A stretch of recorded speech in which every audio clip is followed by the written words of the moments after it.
sent his son. They called him Jesus. Our Daily Bread. By Pastor Angel Salvatierra. Our Daily Bread. Ephesians 2:4-7. The Bible says, "But God, who is rich in mercy, for his great love wherewith he loved us, even when we were dead in sins, hath quickened us together with Christ. By grace ye are saved, and hath raised up together and made us sit together in heavenly places in Christ Jesus, that in the ages to come he might show the exceeding riches of his grace in his kindness toward us through Christ Jesus." May the Lord bless the reading of his word. Ito ang bagong radyo ng Sambayanang Pilipino. Radyo Bandera. Tahanan ng mga balitang totoo, musikang bago, at may serbisyo publikong taos sa puso. 88.7 Radyo Bandera. Iwawagayway ang bandera ng malayang pamamahayag. Kuskus! Patigos! Kuskus! Patigos! Oras, mga brad, alas 7:41. Patigos! 24 oras! Nagbabantay, nagdadaliksik sa mga kaganapan sa buong lalawigan sa bansa at sa ibayong dagat. Patigos! Isang programa sa radyo na magiging sandigan ng palayang pamayan. Iwawagayway ang bandera ng palayang pamamahayag.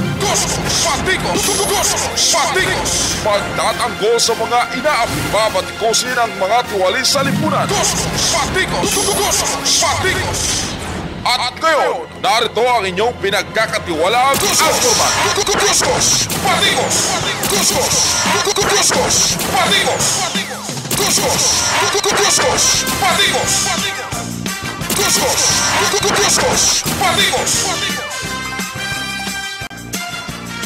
Magandang umaga, bansang Pilipinas, lalawigan ng Palawan, lungsod ng Puerto Princesa. Muling sumasa inyo ang palatunturang Kuskus Batikos. Kasama po ang inyong lingkod, Elgin Dabasco.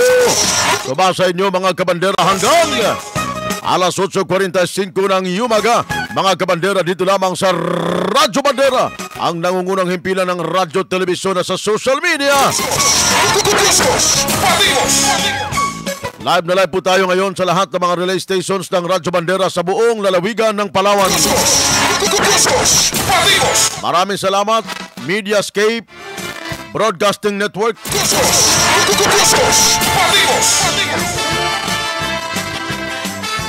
At ang TV5, mga kaibigan, dahil ilang araw mula ngayon, baka magiging partner na ang Bandera News TV, mga kaibigan, ng TV5. Dito po sa lalawigan ng Palawan. Okay? May mga negotiation lamang po na ginagawa. Alas 7:45 na ang ating oras.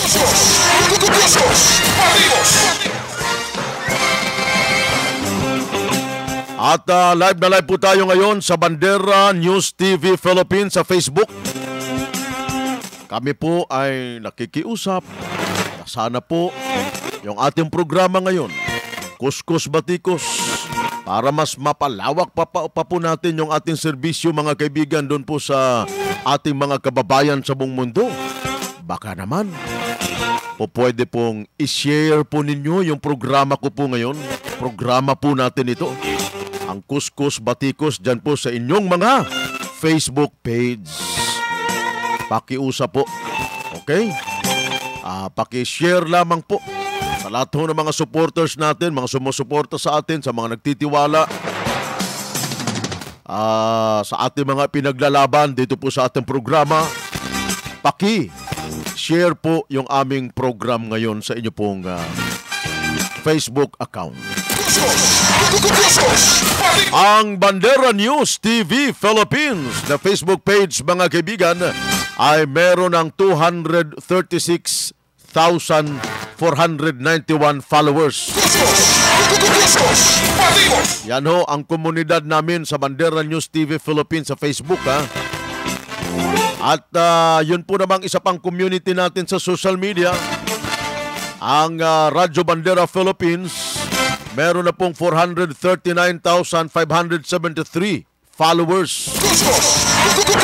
Kanyan po karami, mga kaibigan, yung atin po mga followers. Pinakamarami po yan, mga kaibigan. At sa YouTube, dumarami na rin ho ang ating mga subscribers.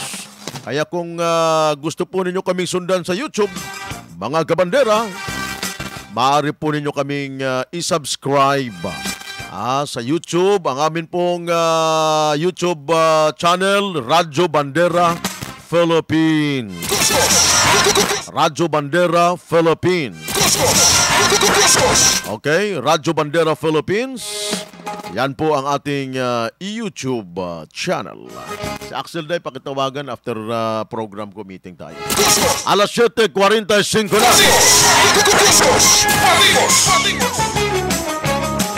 Bago po sa ating mga nagbabagang usapin ngayong umaga, mga kaibigan, 24 oras.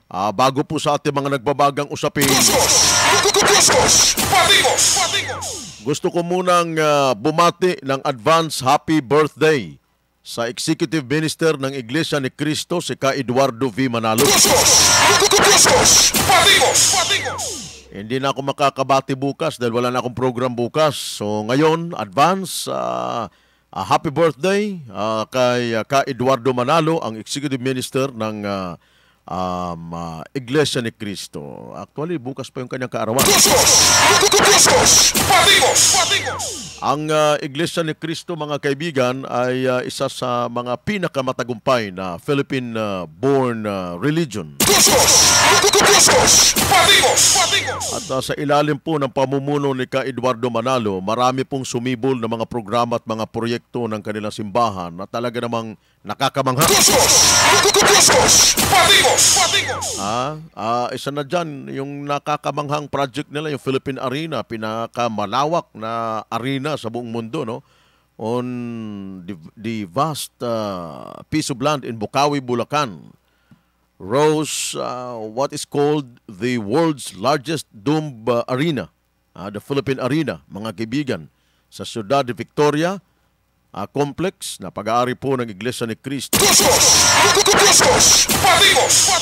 Pero ang kinabibiliban ko na proyekto ni Ka Eduardo Manalo at ng buong pamayanan ng Iglesia ni Cristo ay yung mga community service nila. Lahat po ng sakuna, bagyo, delubyo, kahit nung sa Marawi, mga kaibigan, nagkaroon ng partnership yung doon po sa Marawi, no? Nagkaroon din po sila ng lingap doon. Namimigay ng tulong, no, sa mga kahit hindi ho iglesia, natutulungan, mga kaibigan. Ganyan po ang tamang ginagawa ng mga relihiyon. Sa Mindanao, walang mag-aakala na ang simpleng komunidad ng mga katutubong bilaan doon sa South Cotabato ay magiging isang matiwasay at napakagandang pamayanan na ngayon matapos silang patayuan ni Ka Eduardo Manalo ng napakaraming bahay, mga kaibigan, no? Hiramin muna natin yung video ng INC TV. Tingnan natin, mga kaibigan. Isa lang yan sa napakaraming mga housing project ng Iglesia ni Cristo sa mga talagang kailangang tulungan ng mga mamamayang Pilipino.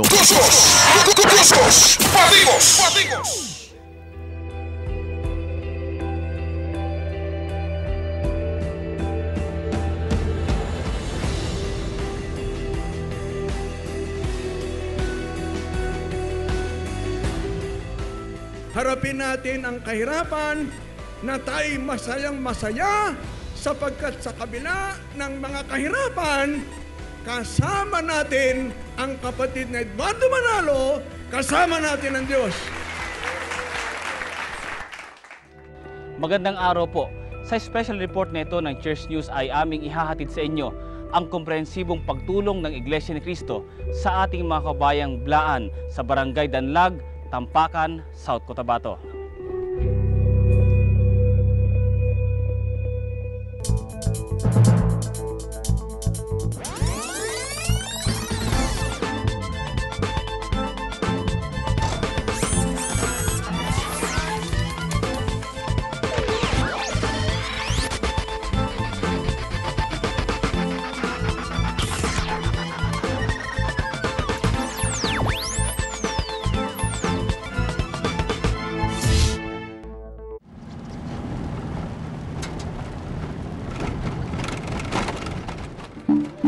Halos lahat ng mga naninirahan dito sa liblib na barangay ng Danlag, Tampakan, South Cotabato ay mga kabilang sa tribong Blaan.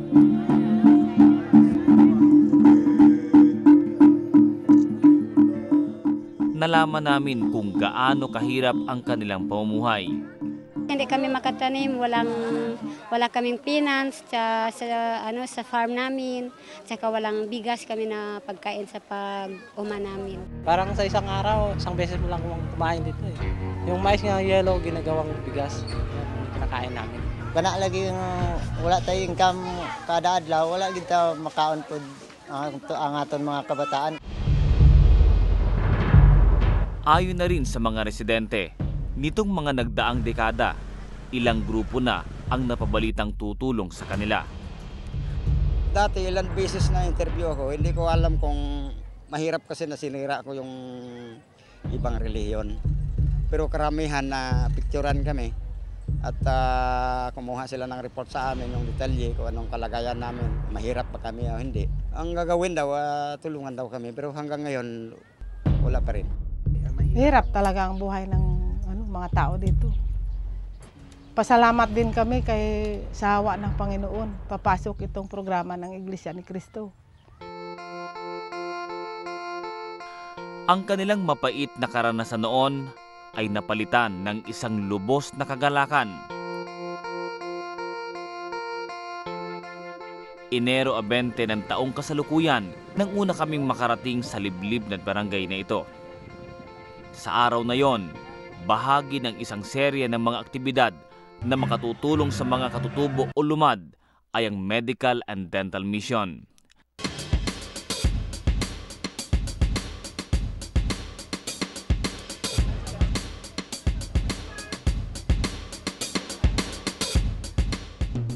Pagkatapos nito, tinipon sila upang ipaalam ang mga karagdagan pang tulong. Makita po natin yung sincerity po ng pagtulong ng INC sa ating mamamayan, lalo na po sa ating mga indigenous people, lalo na sa ating mga kapatid na mga Blaan. Kasi kanina na-mention din ng tribal leader na napakalaki po na tulong sa tribal community itong tulong ng INC. First time po namin naka-experience na ganito po kalaki talaga yung na-cover namin na medical mission dito sa Damlag tsaka dito sa South Cotabato po. Malaking pasalamat talaga sa tribong Blaan sa ngayon pagdating ng programa ng Iglesia ni Cristo. Biro mo bibigyan ng bahay, bibigyan ng trabaho. Bagamat nagsisimula pa lamang noon ang proyekto, kinikilala na ng mga kapatid at ng ating mga kababayan ang malaking tagumpay ng gawaing ito. Sa pangalan sang tribong Blaan, bong salamat din mo kapatid Eduardo B. Manalo rigito Blaan. Afni ko kru Blaan sa satu to, wan tagamo pastalo ko mandi kamo kru to sa satu to. Palo kum ni tatabang di gobyerno lat ito ket. At mabang tarare mo kumpanya laket to sa galabak. Git lagu kat galabak lo to tori. Ani dana men bong salamat di kruyo Blaan dini. Ani sa dua tara lu.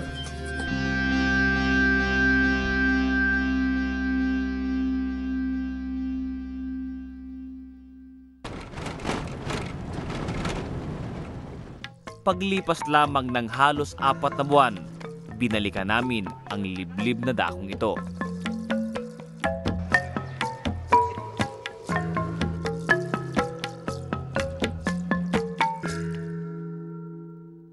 Dinagsa ng libu-libong mga kaanib sa Iglesia ni Cristo mula sa iba't ibang lalawigan sa Mindanao ang isang serye ng mga aktibidad dito sa liblib na lugar ng Barangay Danlag, Tampakan, South Cotabato na personal na pinangasiwaan ng tagapamahalang pangkalahatan, ang kapatid na Eduardo V. Manalo.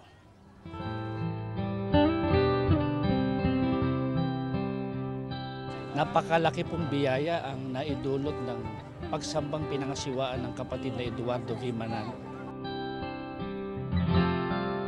Kitang-kita po sa reaksyon ng ating mga kapatid mula po nung makita nila sa kauna-unahang pagkakataon ang kapatid na Eduardo V. Manalo, lalo na po nung nagtuturo na siya ng mga salita ng Diyos. Sabik na sabik po ang mga kapatid. At damang-dama po namin yung espiritual na lakas na ipinagkakaloob po ng Panginoon Diyos.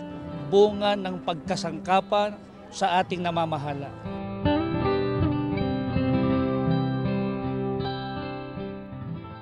Pagkatapos ng tanging pagsamba, agad na sinimula ng malawakang pagtulong sa ating mga kababayan.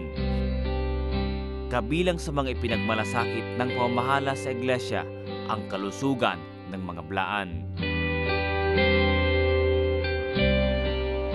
Dahil sa labis na kahirapan at layo ng lugar na ito patungo sa sentro ng bayan kung saan ay meron mga ospital, ang isa sa mga pangunahing suliranin ng mga residente ay may kinalaman sa kanilang kalusugan. Kaya rito ay minarapat na rin na magsagawa ng medical and dental mission.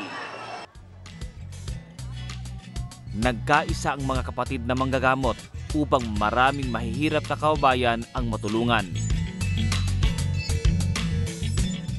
Dapat may duty ako pero nakipagpalit po talaga ako, humanap ako ng paraan para makasama ako sa ganitong pagkakataon.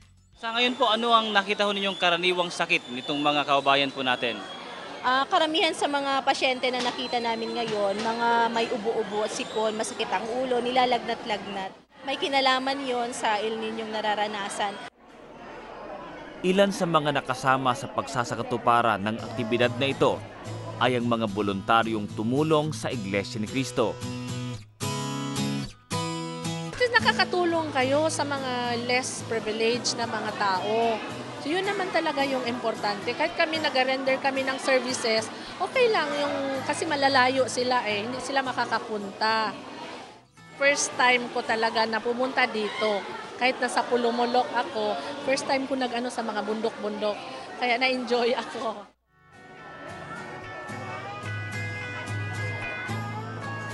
Sa naunang medical mission dito, na isinagawa noong Enero ay kasama si Dr. Anton, isang Katoliko. Nung nakita ko po base last time, noong January, sobrang laki po ng difference. At natuwa ako kasi may mga iba akong pasyente na nakita noon, tapos nakita ulit ngayon. So nakita ko yung progress, improvement. Mas civilized na yung tao, mas marunong na sila makipag-usap ng may substance. Unlike dati, diretso lang sila, Dok, pagamot kami. Tapos hindi mo alam, like ngayon, Dok, pagamot kami kasi may ubo kami ganito. Tapos pag tinanong mo kung ano nainom nila, natatandaan na nila. No? So, more or less, mas naging educated na po sila.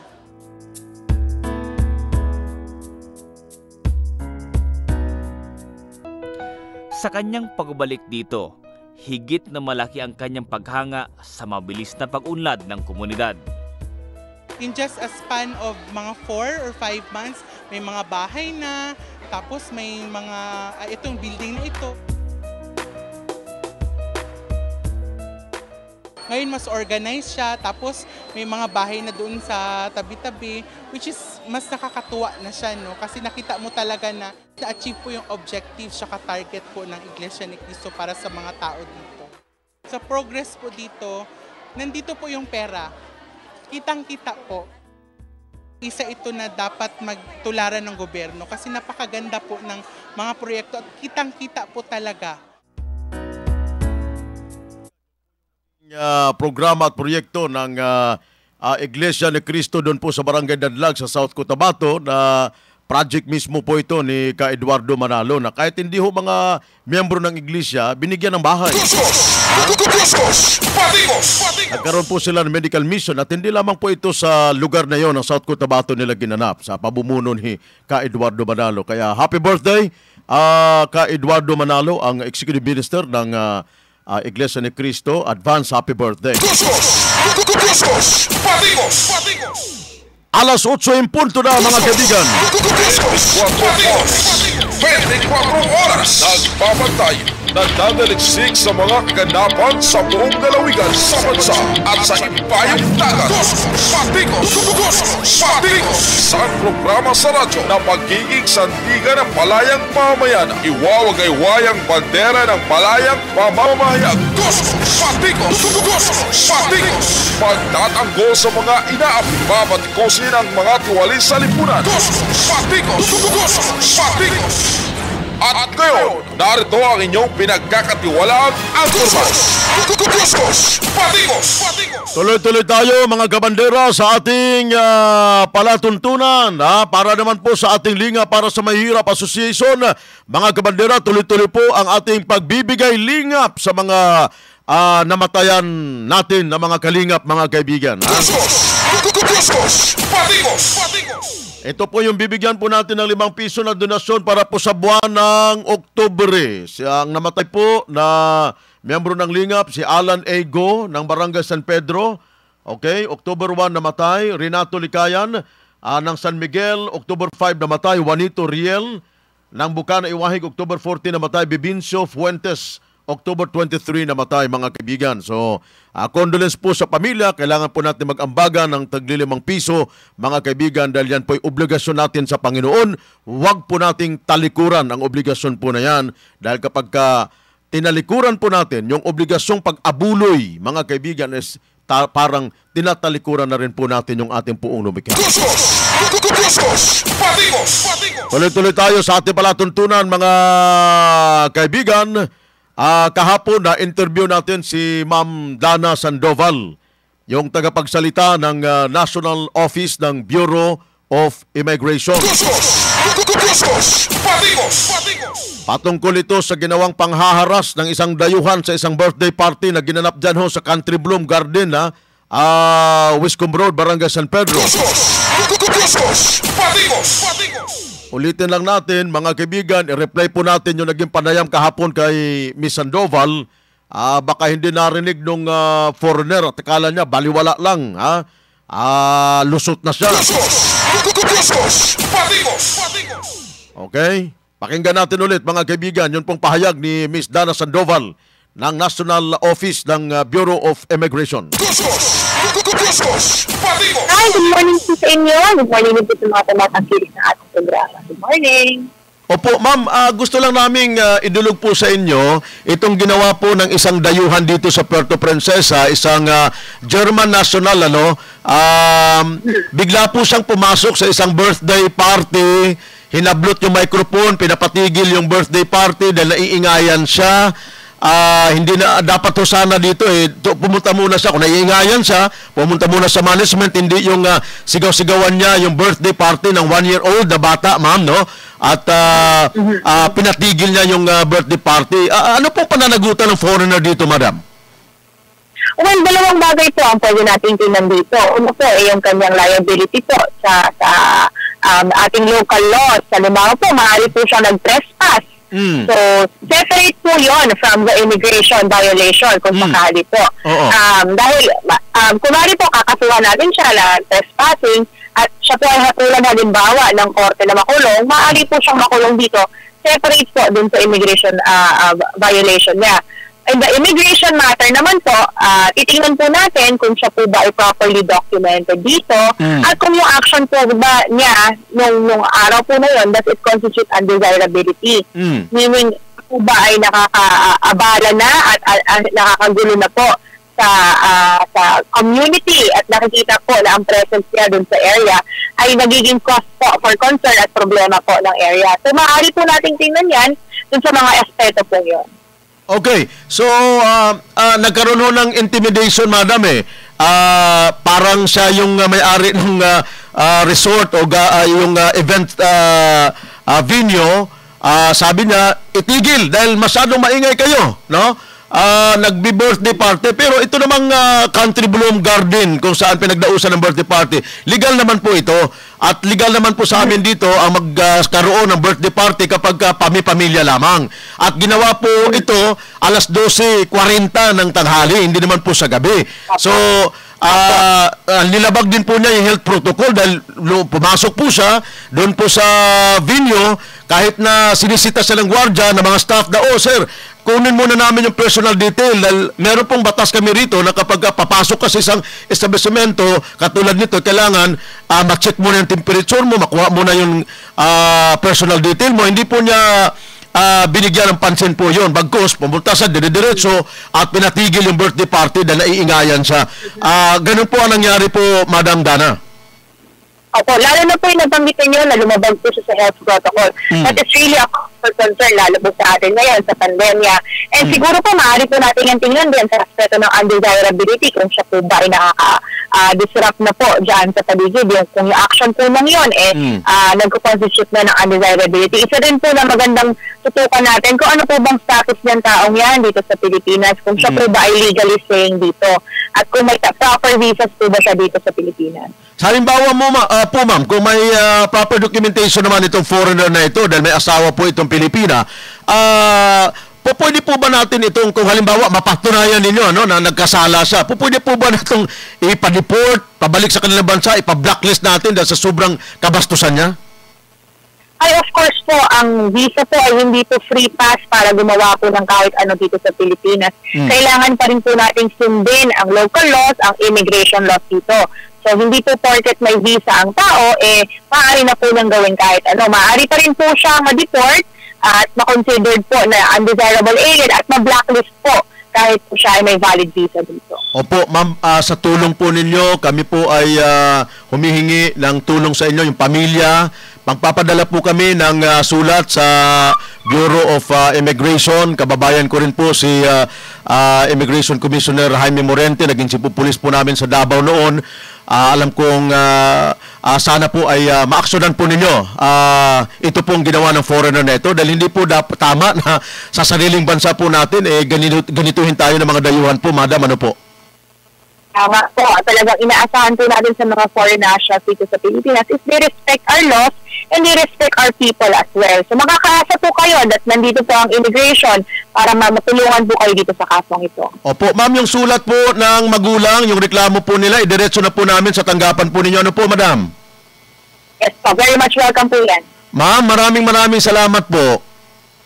Anytime po, salamat po, mabuhay po kayo and stay safe po, ingat po kayo. Maraming salamat, Ma'am Dana.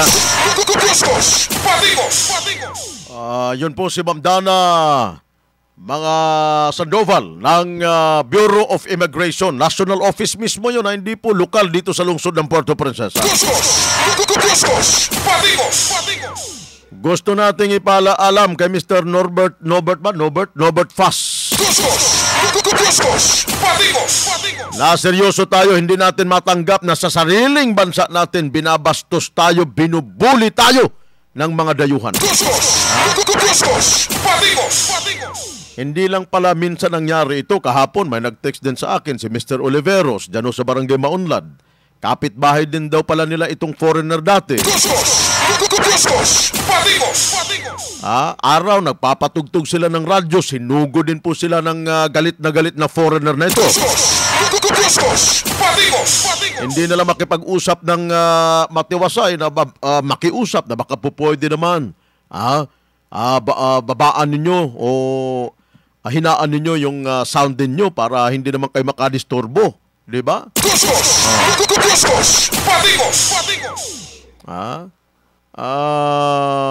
Dapat sa foreigner na ito, doon ka sa bundok tumira. Huwag ka dito sa bayan kung ayaw mong maingayan. Doon sa mga biktima nitong si Mr. Faz, ipadala po ninyo yung formal complaint ninyo dito sa ating tanggapan. Okay, i-address po ninyo kay Immigration Commissioner Jaime Morente. Dating general yan ng Philippine National Police. Kilala ko rin yan. Dating chief of police namin sa Davao dati yan, yung panahon ni Mayor Digong. Ipadala ninyo rito para mapadala na natin kaagad, mga kaibigan, at ipapadeklara po natin na undesirable alien itong dayuhan na ito. O dito sa Sangguniang, kapag hindi sila gumawa ng paraan, mga kaibigan, para humingi ng tawa doon sa pamilya, baka po pwedeng ipersona non gratan din natin ito.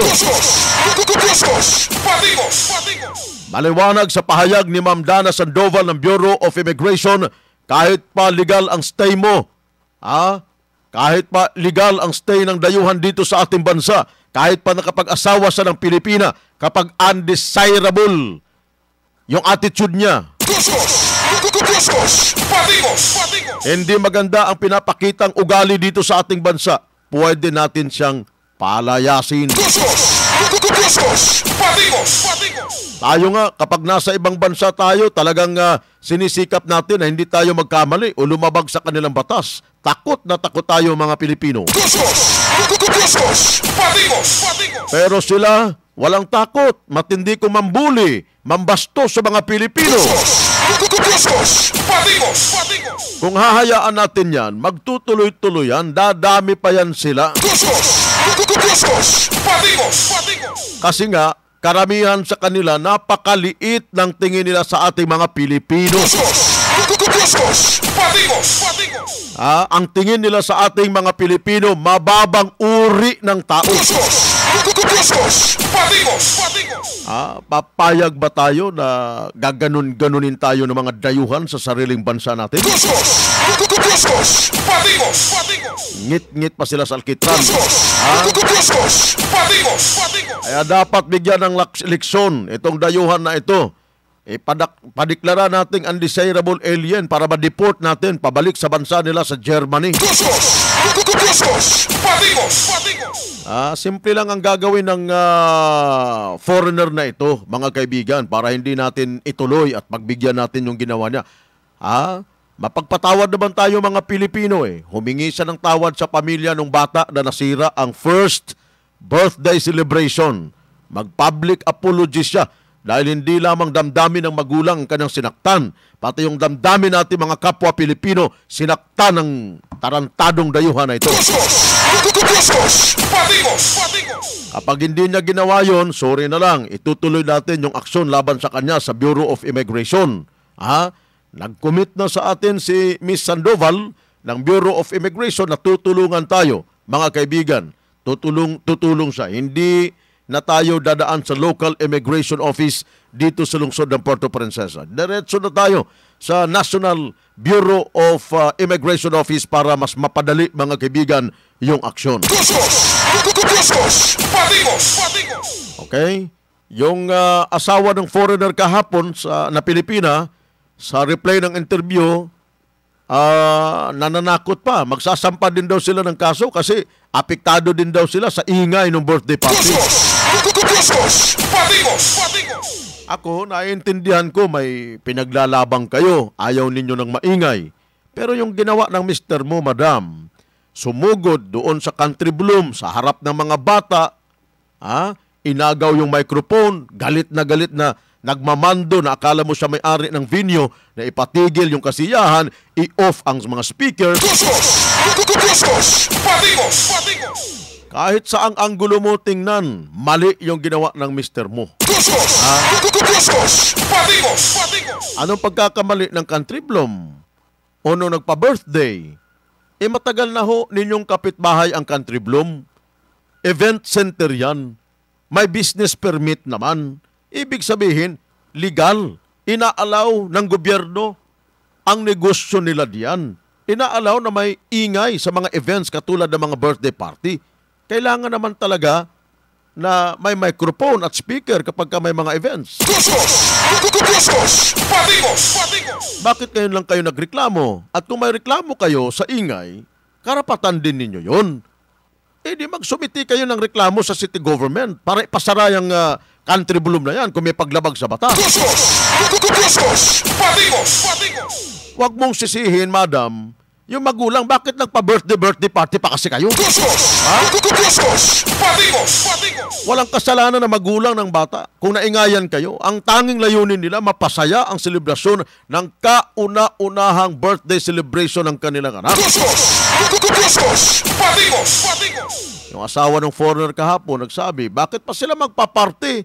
1-year-old lang naman yan. Anong malay ng bata sa party-party nilang yan? 1-year-old, hindi pa niya maintindihan. Kumbaga, mga kaibigan, na nag-celebrate pala sila ng birthday niya. Oh.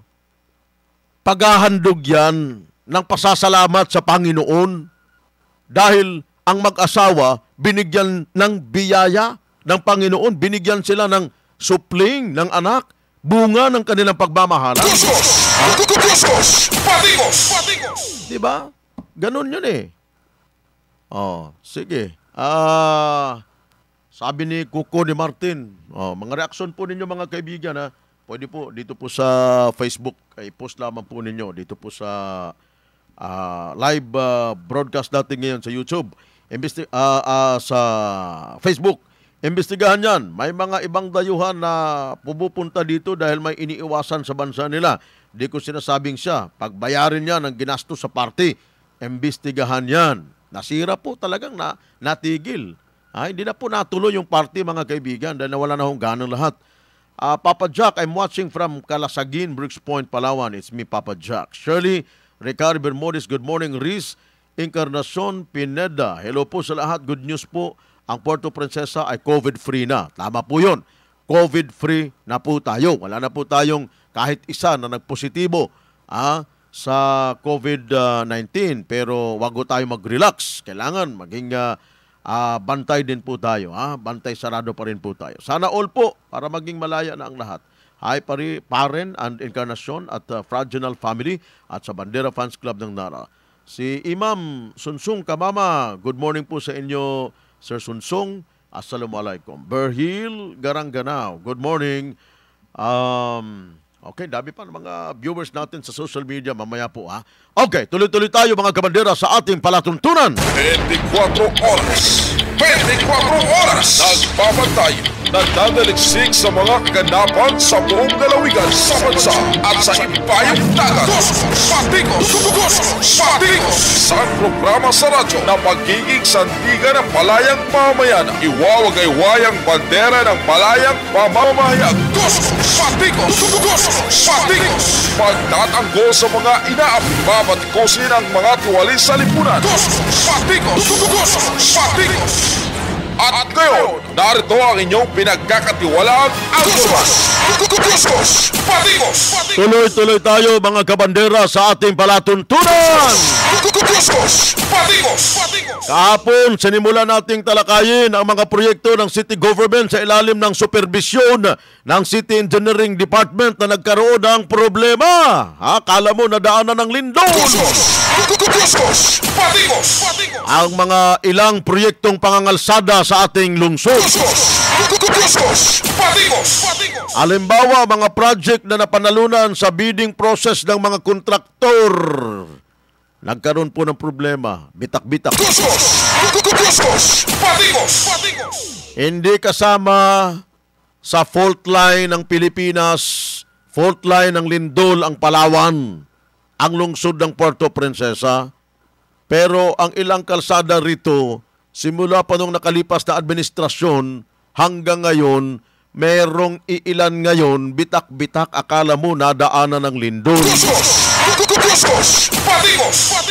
May probisyon sa kontrata ng city government at kontraktor na once magkaroon po ng problema, halimbawa, nagkaroon po ng bitak yung kanilang ginawang kalsada, kailangan nila itong i-remove and replace. Naiintindihan naman natin na hindi naman maiwasan talaga na magkaroon ng problema. Hindi naman talaga maperpekto yung paggawa ng kalsada. Minsan magkaroon talaga ng bitak. Minsan may problema sa paghalo ng semento. Minsan hilaw, hindi tama yung mixing ng semento at graba. Yung curing. Pero sa record ng City Engineering Office simula 2015, mayroon ng 12 na proyekto ang nagkaroon ng problema. May bitak-bitak, mga kaibigan. Pakikuha nga yung listahan doon, Day. O, parang naiwan ko dito kahapon. Pakikuha mo, please. Nandun sa lamisa. Okay? Karamihan po sa mga nagkaroon ng problema, yung mga proyekto ng Il Bilionso. Trading and Construction. Kuskus! Patikos! Milyon ang nakuha nilang pera sa gobyerno. Since 2015, mga kaibigan, hanggang ngayon din nila inaayos yung bitak ng kanilang kalsada. Kuskus! Patikos! At sa lahat ng kontraktor ng city na nagkaroon ng kaunti lang naman na problema, kaunting bitak, tanging yung Makasait Builders lang ni Rocky Makasait ang tumugon na i-remove and replace yung kaunting bahagi ng kalsadang ginawa nila nagkaroon ng bitak. Dyan sa may Memorial Park sa may San Jose. Tinapos na nila.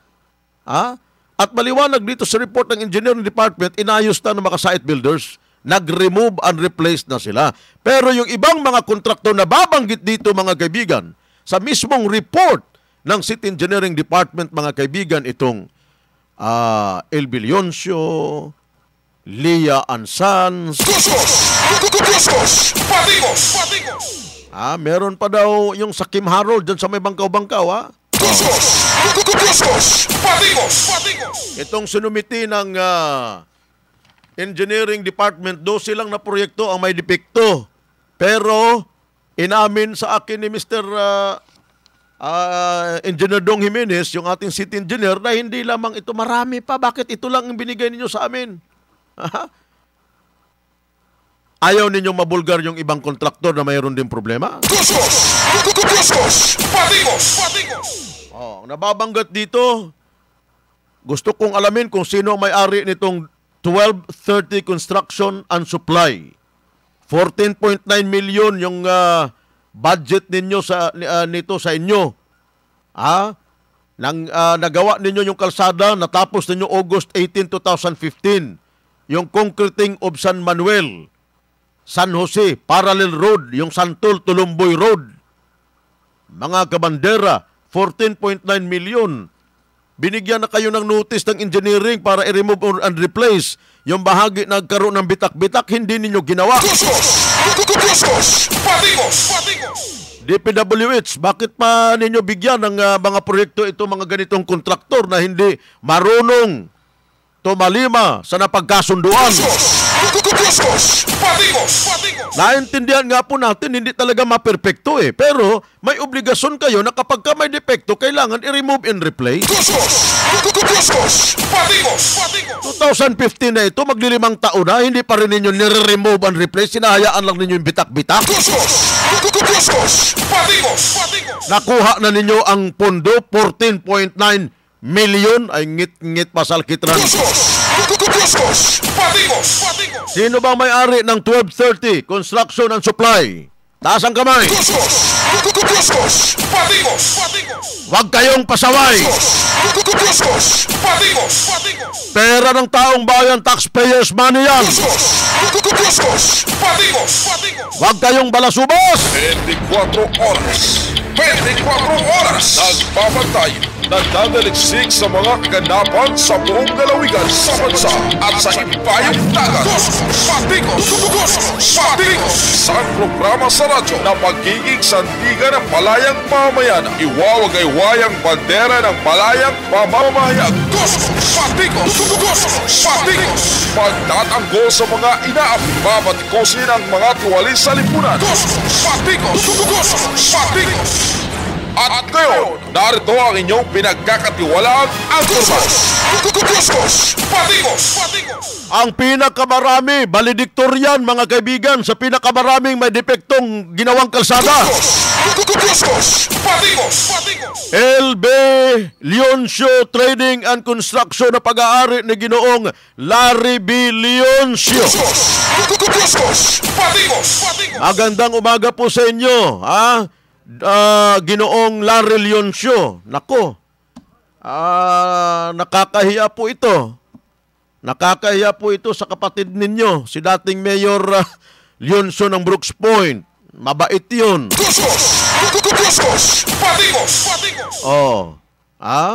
Mr. Larry Leoncio, ang dami po nito, pinabayaan lang ninyo. Matapos ninyo makuha yung pondo ng gobyerno, taxpayers money, pinibayaan na lang ninyo yung bitak-bitak ninyong kalsada. Concreting of Lumboy Road, Phase 3. to Carloville, 12 million. Concreting of Santol Road, Barangay San Jose, natapos 2016, 12.7 million. Itong Ibibilyaos, meron din problema.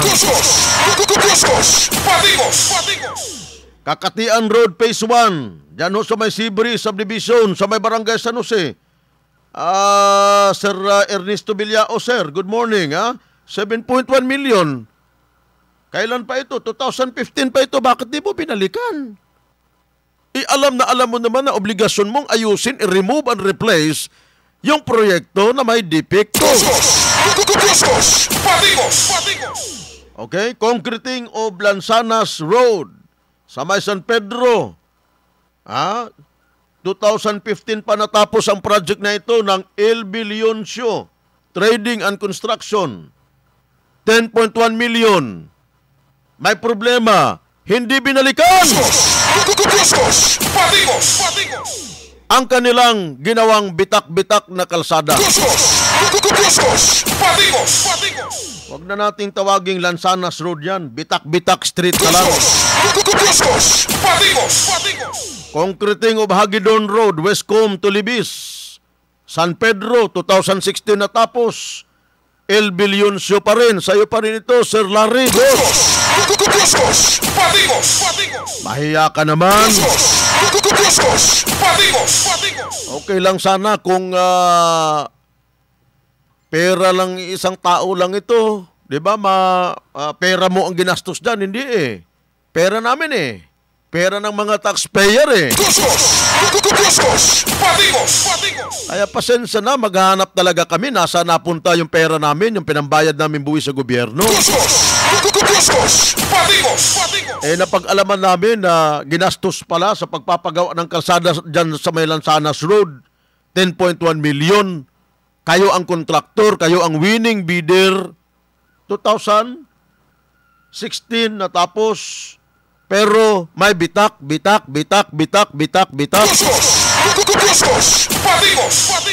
Pinadalhan na kayo ng notice to remove and replace. Binabaliwala man lang ninyo, bossing. Ito, El Bilioncio pa rin. 9 million.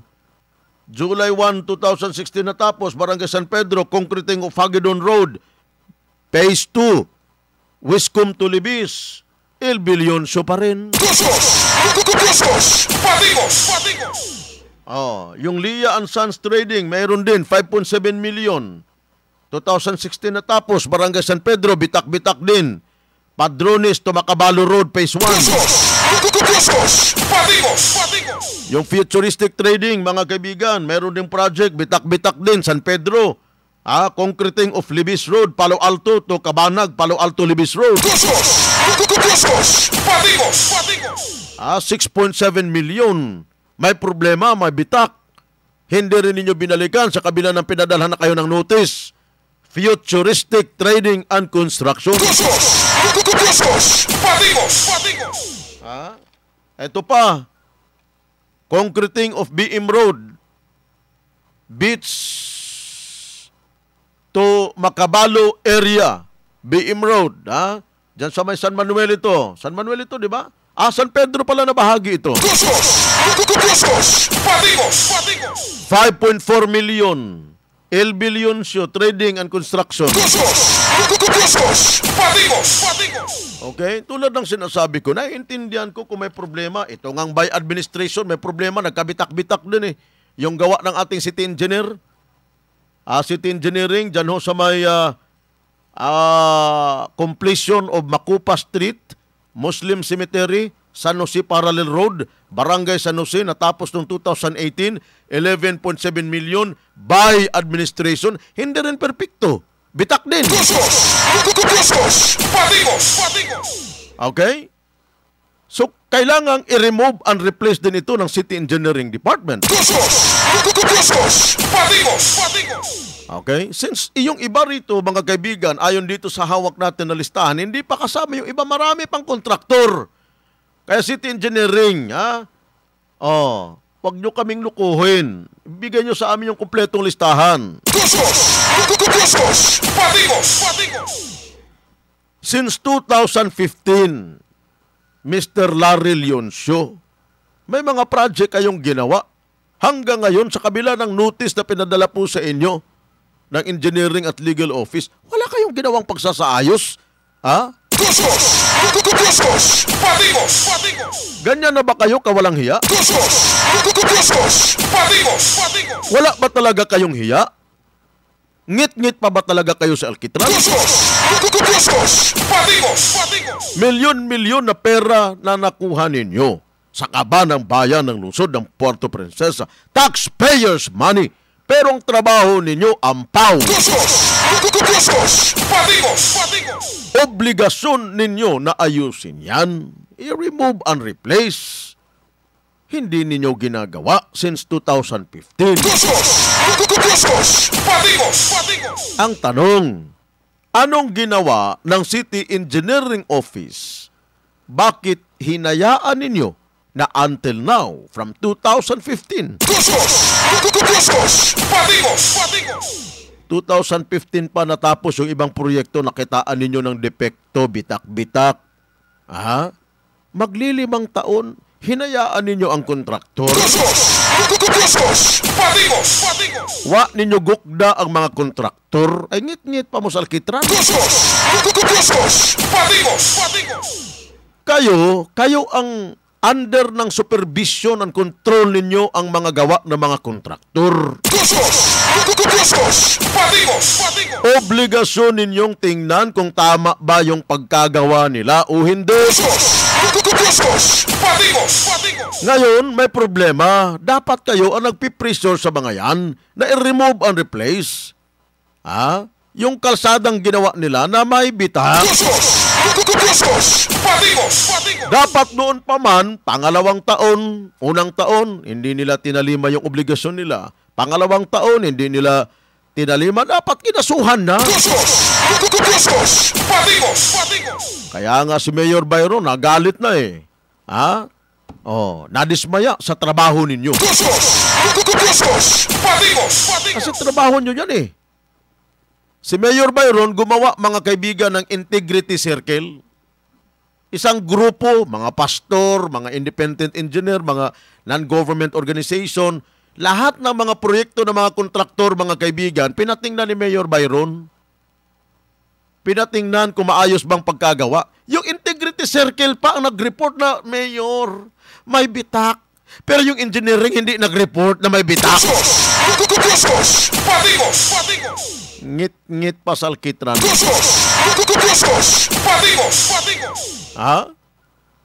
Ang trabaho ng engineer mula sa syudad, bantayan. Okay? Yung mga ginagawa ng mga kontraktor. Noong panahon na ginagawa ng kontraktor ang mga proyekto na napanalunan nila sa bidding, may nakatuka po na project engineer dyan mula sa City Engineering Office. Ang trabaho ng engineer mula sa ating lungsod, bantayan ang sistema ng pagkagawa ng kontraktor at ng mga tauhan niya. Standard ba yung pagkagawa o substandard? Tama ba ang mixing ng semento at graba? Nasunod ba ang curing period? Dahil kung hindi, bibitak-bitak talaga yan. Nangyari yan, ibig sabihin, hindi ginampanan ng project engineer ang kanyang tungkulin. Baka may ibang binabantayan. Baka natutulog sa pansitan o sa kangkungan. 24 oras. 24 oras. Nagbabantay. Nagdadaliksik sa mga kaganapan sa buong lalawigan sa bansa at sa ibayong dagat. Patikos! Isang programa sa radyo na magiging sandigan ng palayang mamayan. Iwawagay-wayang bandera ng palayang pamamayan. Patikos! Pagtatanggol sa mga inaapi, babatikosin ang mga tiwali sa lipunan. Patikos! At ngayon, narito ang inyong pinagkakatiwalaang anchorman. Alas 8:07 na mga alas 8:35 na. Noni R. Tanggilig, good morning. Baka ang design ay para sa mga maliliit na sasakyan tapos dadaan ang heavy load na mga dump trucks. Bitak talaga yan. Sir, yung mga pinapagawa po namin ng mga kalsada rito, para na po yan sa lahat ng sasakyan. Okay, Gerson Manuel Gakuti, correct po Sir Elgin, kulang sa pagbabantay. Badon Misael, Sir, birahe Sir Elgin, kay way klaro na nga engineering. Wag yung klaro, ngit-ngit pasarkit ran. Ambot ni sila, oy, dagko mo ni sila mga sweldo, pero way di manindot ilang trabaho. Mga salawayong dagko. Mayong buntag diha ko ni Elgin, there is amo ilang-ilang street, Purok Masaya, San Miguel. Among kalsada diri, dili gitiwas og semento panahon pa ni Douglas, lako kay baog unsa hinungdan, ikaw makasulbad idol, unta matabangan mo kami. Salamat kagawad Eliser Alag. Nag-aasa man ka, Mr. Alag. Daghan may alag dito sa Davao. Boy Magallanes, ang ang panlungsod, blacklisting resolution. Wag na patagalin. Kami ay taxpayer. Sana maayos yan. Engineer Benji Caton, Councilor Damasco, good day. To solve the said irregularities, as an incumbent LGU official, this city must okay to request CUA to conduct audit and investigation sa mga involved sa projects and parallel investigation ng NBI.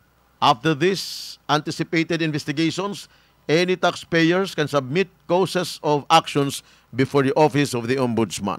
Good suggestion, Engineer Caton.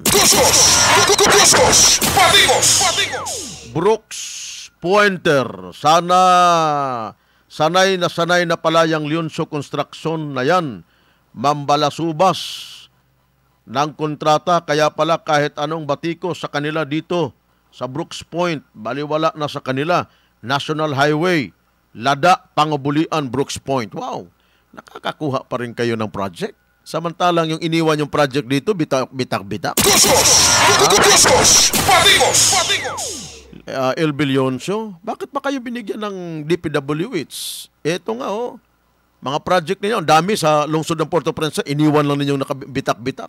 Hindi nyo ginampanan yung obligasyon ninyo to remove and replace.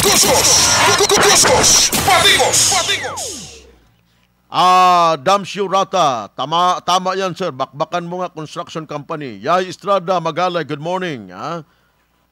Rolly Francia, Kapitan Rolly Francia, ang gwapong kapitan ng Barangay Kabayugan, Kapitan Rolly Francia. Okay, Kuko ni Martin, Shirley Ricardo Bermudez, good morning. Sa lahat ng mga viewers po natin, actual viewers, Mike Montesa, good morning. Gerson Manuel Gakuti, good morning. Okay? So, lahat ng mga project na nabid, kapag binigyan ng notice to proceed, mga kaibigan yung kontraktor, meron na pong nakatukayan na project engineer. Bawat project, meron pong engineer na nagbabantay mula sa ating lokal na pamahalaan. Ang tungkulin niya, mga kabandera, tingnan, tama ba yung mixing ng graba semento? Tama ba yung curing? Nagawa ba yung standard ng paggawa, mga kaibigan? Baka dapat 20 na sakong semento, 15 lang ang nilagay. Diba? Yan ang trabaho ng engineering. Pero bakit nakakalusot ito? Ibig bang sabihin, hindi ninyo binantayan? Anong binantayan ninyo? Lagay? Baka nag-aantay lang kayo ng lagay, kaya himod-himod na lang kayo ng tiyan ninyo sa opisina ninyo na di aircon, hindi na kayo lumalabas. Hindi kaya ganon ang nangyari? Nakko, magkaiba pa naman ang kahulugan ng lagay sa Tagalog at sa Bisaya. Iba ang meaning sa Tagalog, iba din sa Bisaya. Sa Tagalog, binibigay, lagay. Sa Bisaya, nagbitay. Mangdagko, biya na inyong lagay. 24 oras.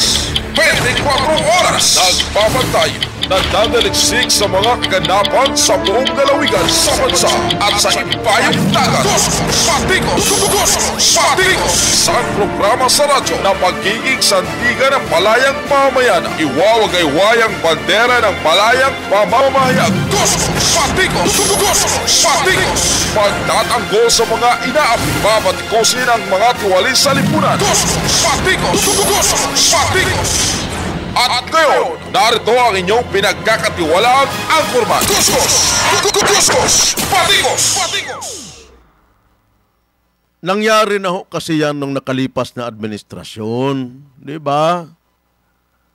Halos lahat ng pinagawa nilang kalsada noon talaga bitak-bitak. In fairness naman sa kasalukuyang administrasyon, sa 100 kalsada, baka may 20 na bitak-bitak. Noon talaga, grabe, halos lahat. Kaya nga yung dating city engineer naging milyonaryo. Naging instant millionaire. Nakabili ng maraming lupa, propiedad, nakapagpatayo ng hotel sa El Nido. Pero ang mga project noon, grabe, saksi din naman kayo. Punta kayo ng barangay Mangingisda, mula barangay Luz Biminda. Yung semento nila noon na kalsada, ngayon po, may tumutubo na po na halaman sa gitna ng kanilang ginawang kalsada. It's amazing! Biruin mo, kalsada, may tumutubo na halaman sa gitna. Ano kayang klaseng semento, arkitekto ni Anderson ang ginamit nila? Yung kalsada po mula Luz Biminda, mga kaibigan, papunta dun sa yung nasa sentro, gawa na ni Mayor Byron yun. Pero yung pagpunta mo, papasok ka ng barangay Luz Biminda, tingnan mo yung kalsada dyan. Okay? Palangga man kayo ni dating mayor yung kapitan dyan dati.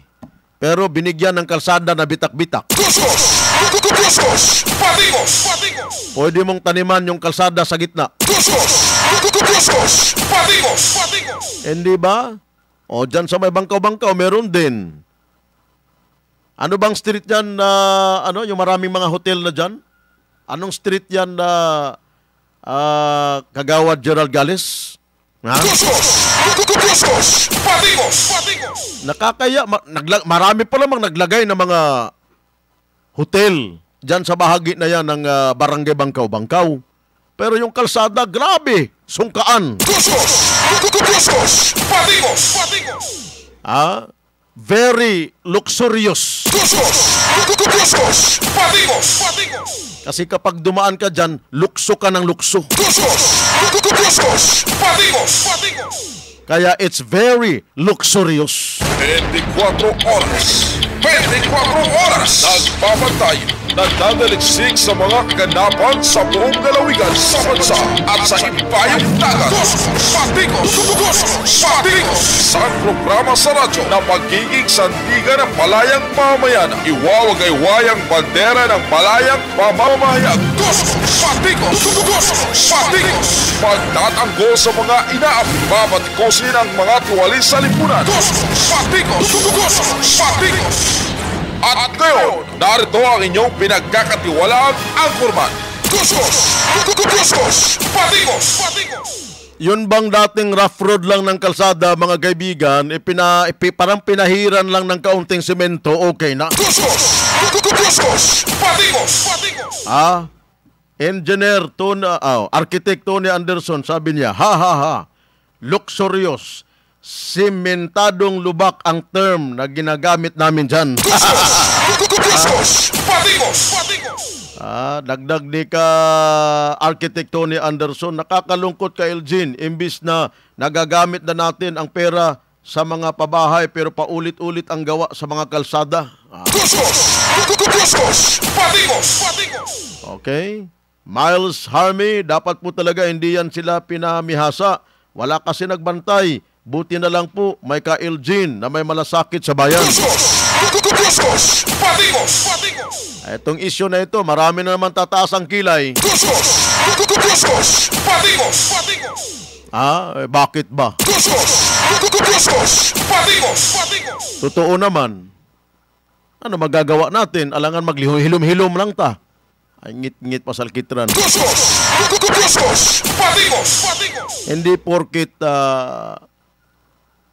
porkit nasa gobyerno na ako, konsihal na ako ng lungsod ng Puerto Princesa, babaliwalain na lamang natin itong ganitong mga issue.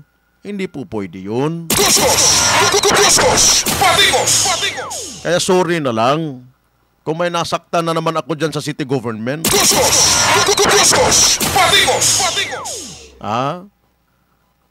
May pinanumpaan po kasi akong tungkulin sa taong bayan eh. Kaya hindi po pwedeng manahimik si Kagawad Elgin Damasco. Huwag ka na mag-ano dyan, Kagawad. Kagawad ka na eh. Sorry. Hindi ko kaya. For evil to triumph is for good men to do nothing. Sabi pa ni Architect Tony Anderson.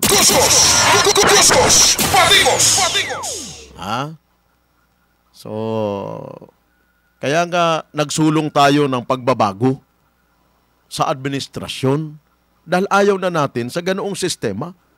Gusto natin ng mga magandang klaseng pangangalsada na matagal magiba. Hindi yung naulanan, naambunan lang, nagbitak na. Nasusuram na tayo sa mga kalsadang bitak-bitak. Kaya umaasa tayo na sa panahon ngayon, wala nang bitak-bitak dapat na kalsada. Pinangako natin yan. Nung nagsusulong tayo, kailangan ng pagbabago sa lungsod ng Puerto Princesa. Pagkatapos, ganun pa rin pala.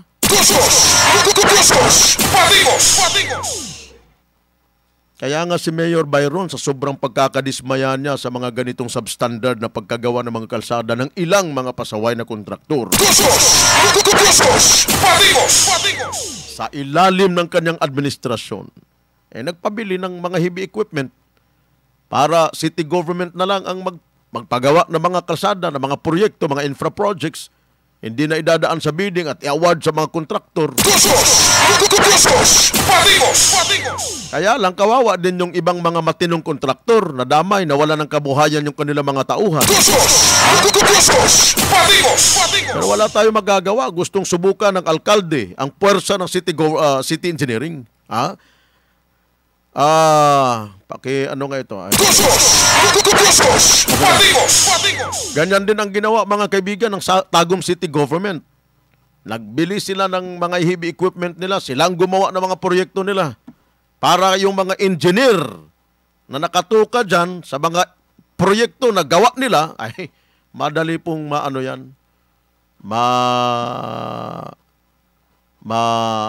makita kaagad yung kanilang performance. Okay? Diba? So, siguro mag-hire na lang city government na maraming laborer, yung mga nawala ng trabaho sa mga kontraktor. Pasok na lang kayo city. At alam natin, itong ibang mga kontraktor na nababanggit natin kanina, lalo na itong Il Billonso na ito yung pinaka-valedictorian. Ito yung pinakamaraming kalabasa award na ibibigay natin mga kaibigan dahil hindi maayos gumawa ng kalsada. Nagtataka nga ako Bakit hinayaan lang na ganun? Ganun-ganun na lang ng city engineering. Bakit kaya? Ano sa tingin ninyo? Shirley Abihero, Councilor, pwede po mabigyan solusyon ang water system namin sa Taytay? Lagi lang po malabo at madumi. Tanong natin yan. Yung saan ba yan? Sa water district ba yan o yung pinagawa ng probinsya? Pakiklaro lamang at para ma-address natin sa tamang ahensya. Okay, mga kaibigan, 10 minuto bago po ang alas 9 ng umaga. Okay. Batiin muna natin yun pong mga aktibo na mga opisyal ng Lingap para sa Mahihirap Association sa buong lungsod ng Puerto Princesa. Ito mga opisyal na ito, siguradong pagpapalain po ito ng puong may kapal, mga kaibigan, dahil kahit na voluntaryo yung kanilang serbisyo, makatulong lamang sa kapwa, mga kaibigan, ginagampanan nila yung kanilang tungkulin. Ang Diyos na ang bahalang mag-reward sa inyong kabutihan. President Olivia D. ng Seaside, Ma'am Aida Santiago ng Barangay Simpukan, bagong sikat coordinator Kagawad Victor Ruta, mangingisda, ang presidente po natin dyan, ang napaka-aktibong si Ate Ligaya Calupis, Mandaragat, President Anisita Toledo, masipag President Ilma Medel, Napsan Coordinator Ma'am Noemi Ibaho, Siksikan President Jima Caspe, Kamuning President Ignacia Ramos, San Manuel Collector Linda Roon, San Jose Coordinator Kagawad Jun Tabang, Inagawan President Carmen Jimenio, Iwahig Collector Susan Iglesia, Inagawan Sub-President Agnes Santa Maria. Napaka-aktibo din po ni Ate Agnes Santa Maria dyan ho sa Inagawan Sub. Babuyan President Susan Madamay, Tinigiban President Godfrey Uyos. Sir Godfrey, maraming salamat. Bagong Pag-asa, President Teresita Almasan. Los Biminda, Secretary Marilo King. Irawan Collector Mercedita Francisco. Bagong Bayan Coordinator Melanie Bantug. Maunlad President Mercedes Babas. Santa Lourdes President Lolita Reyes. Santa Monica Collector Miss Amparo Drapiza.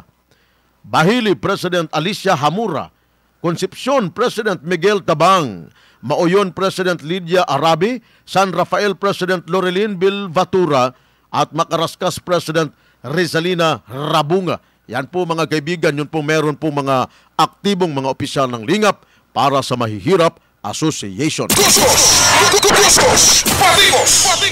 Okay, ito pa, Shirley Abihiro, di naman po lahat kumikita na ng sapat ngayon. Kaya sana maintindihan na nila, lalo na kami pinahirapan. Yung amos po namin, nung kasagsagan ng pandemic, kapag nagkalit ng bayad, masama po, kasama po sa 10% na penalty. Minsan po I ask them, sagot ng staff kung di daw nila gagawin yun, di daw magbabayad on time.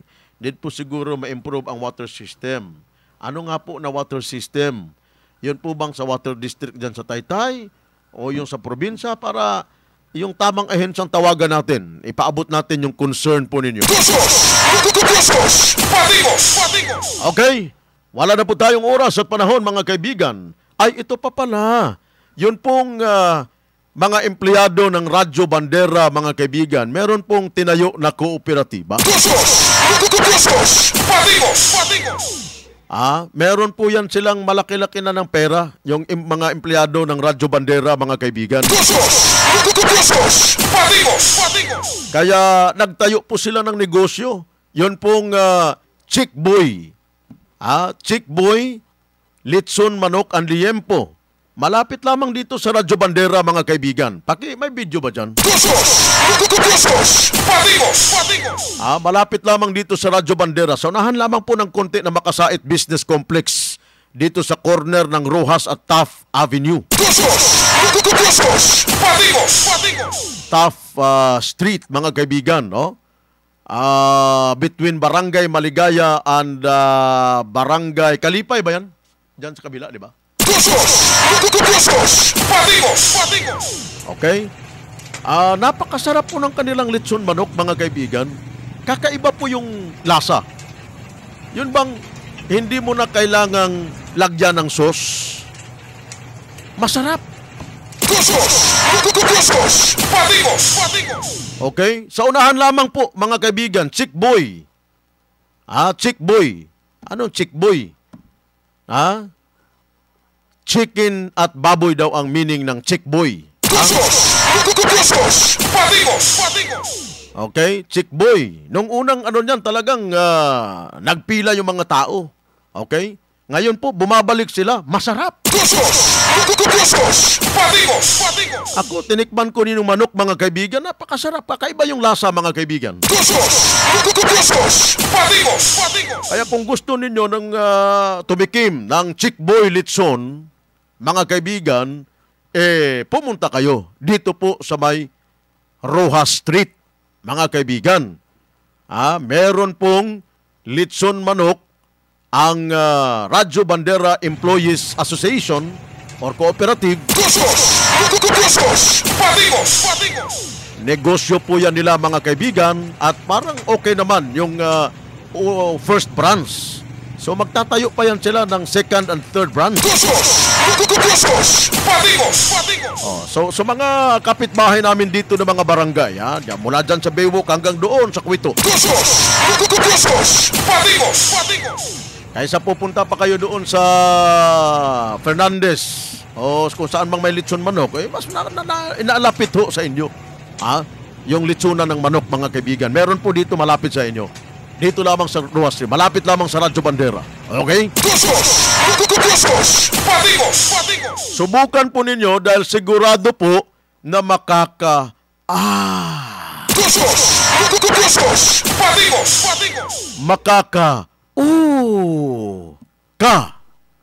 sa sarap sa kalami.